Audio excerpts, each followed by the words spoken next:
खुलताबाद तालुक्यातील बोडखा ते गंधेश्वर जोडणाऱ्या शेतकरी रस्त्यावरील पूल मागील पावसाळ्यात वाहून गेला होता।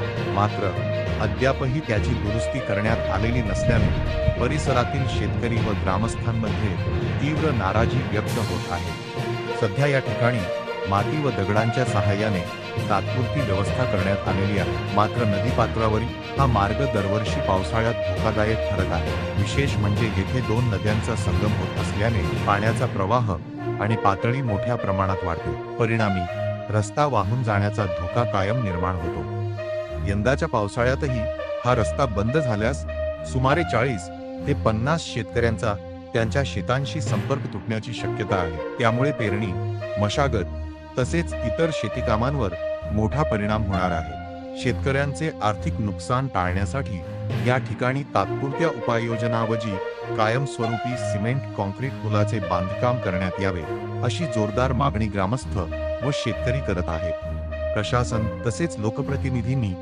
या गंभीर समस्येची तातडीने दखल घेऊन घटनास्थळी पाहणी करावी आणि कायमस्वरूपी उपाययोजना करावी, अशी अपेक्षा परिसरातील नागरिकांनी व्यक्त केली आहे। Maharashtra today TV news Chhatrapati Sambhajinagar प्रतिनिधी श्री पवन दामोदर फाटे यांचा रिपोर्ट।